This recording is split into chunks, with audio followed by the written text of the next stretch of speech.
Cross from Heath to Fisher. Fisher.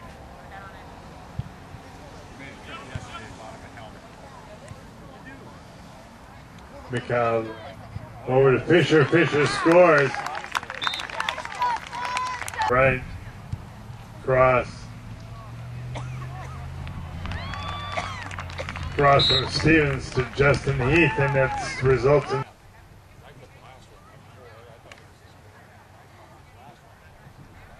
James Stevens to take the PK for Stevens on a PK in the 38th minute.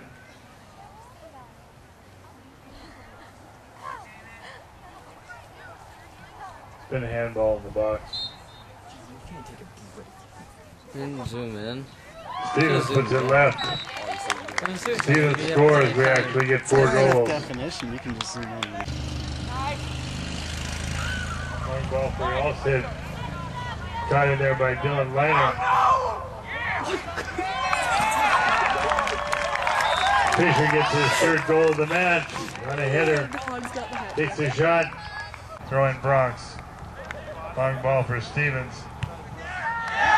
Flips it over, and Michael Johnson gets his 2nd goal of the contest. Crossman to Marasco to Johnson. Johnson with a shot. Marasco to Johnson, and Michael Johnson scores his 2nd goal in a row with a nice upper right B.